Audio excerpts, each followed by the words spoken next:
Bonjour à tous. Vendredi 4 septembre, nous reprenons donc l'habitude de se retrouver en vidéo. On ne va pas le faire toutes les semaines, comme on l'a fait lors de la première crise du Covid, à moins que les choses se compliquent. Mais en ce vendredi 4 septembre, la semaine de la rentrée, où depuis lundi, 1398 petits sont rentrés en maternelle et en primaire dans nos 5 groupes scolaires. Cela s'est bien passé. Et j'en remercie les personnels enseignants, les personnels des communes, les personnels des services techniques qui ont rénové, nettoyé et organisé les écoles pour que tout se passe bien. Eh bien, tout s'est bien passé. 1398, c'est à peu près 16 à 18 enfants de plus que l'année dernière, ce qui montre le dynamisme de notre commune. Et puis, d'ailleurs, ça s'est soldé par, sur l'école du Baladet à Bourg, par une ouverture nouvelle de classe pour satisfaire la demande des parents. De la même manière, les crèches communales ont ouvert aussi en capacité totale. Et puis au niveau départemental, grâce à l'aide du département de l'Hérault, eh bien, nous avons pu ouvrir le collège Georges Brassens dans de très bonnes conditions. Et à l'heure actuelle, jour après jour, eh bien, les lycéens reprennent le chemin de notre lycée Champollion. Ça, c'est les rentrées scolaires. Pour la plupart d'entre vous, vous avez repris le travail, vous avez repris vos vies sociales avec évidemment eh bien, une adaptation pour tout à chacun à ce renouveau de ce virus qui nous inquiète encore. Nous attendons, comme vous, des précisions, des certitudes. Est-ce qu'un jour ou l'autre on en aura sur ce virus? Je commence à en douter. Mais dans cette épidémie qui est de plus en plus rapide par rapport à ces mois de août et septembre, eh bien, nous avons un certain nombre de consignes à respecter. Ces consignes, elles nous ont fait abandonner tout projet de fête au mois d'août, et j'en suis désolé, mais également en septembre, cela nous a amené à annuler les rencontres traditionnelles qui rythment la vie de notre commune, comme la farandole des associations, la fête des associations de Morin, les, euh, les Lillipus et d'autres rendez-vous que nous aimons tant et que nous mettons en place tous les ans à cette période de l'année.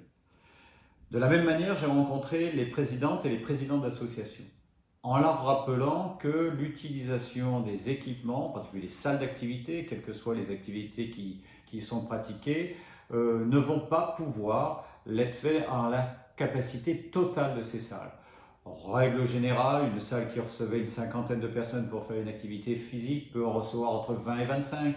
Le théâtre, où nous allons quand même avoir une saison artistique jusqu'en décembre, eh bien c'est une place sur deux. Donc au lieu d'avoir 400 à 450 personnes dans la salle, eh bien nous en aurons 200.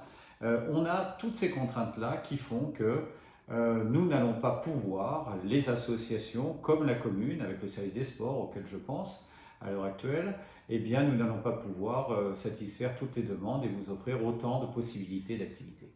Ceci étant dit, que cela ne nous freine pas, que cela ne nous freine pas. Il faut à tout prix que nous reprenions une vie sociale. Et pour qu'on reprenne cette vie sociale et que l'épidémie ne s'accélère pas et reste contenue, eh bien, il faut que nous respections le port du masque, il faut qu'on continue à se laver les mains, il faut qu'on continue à se respecter. La manière de respecter l'autre, eh bien, c'est de se protéger, mais également de protéger l'autre. Alors, je vais vous le demander en ma qualité de maire, si nous souhaitons tous reprendre une vie à peu près normale, où nous pouvons nous rencontrer, où nous pouvons bénéficier du plaisir de faire des choses ensemble dans la convivialité, eh bien, il faut à tout prix que chacun d'entre nous, nous prenions nos responsabilités. On ne peut pas se dédouaner les uns et les autres sur une responsabilité qu'on transférerait à tel ou tel chef d'entreprise, tel ou tel commerçant, tel ou tel dirigeant de collectivité locale. C'est tout à chacun, nous sommes responsables les uns et les autres. Et ceux qui sont fragiles, ne prenez pas à la légère la menace de ce virus. Il met encore des personnes en grave difficulté de santé. Donc, essayez au maximum de vous protéger. Dernier point, on a constaté depuis quelque temps que les frustrations occasionnées par ces restrictions de liberté qui nous ont été imposées ou que nous nous sommes nous-mêmes imposées ont fait que les tensions montent. On se rend compte de plus en plus qu'il y a des conflits de voisinage, qu'il y a des bagarres, qu'il y a de la violence. Je demande à tout le monde de reprendre raison et de rester le plus possible calme par rapport à ces périodes que nous traversons. J'espère que ces périodes de restriction vont être petit à petit réduites, qu'on va trouver un vaccin, que les tests salivaires qui sont à l'heure actuelle en examen à Montpellier, qui prouvent la puissance d'innovation de notre territoire, vont pouvoir être mis à disposition et nous soulager dans la capacité de nous retrouver.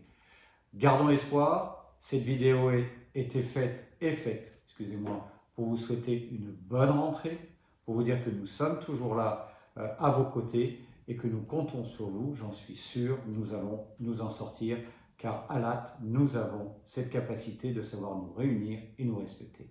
Merci à vous, bon week-end, bonne rentrée, bon courage aux jeunes pour la reprise de leurs études après tant de mois en dehors des classes. Merci à vous.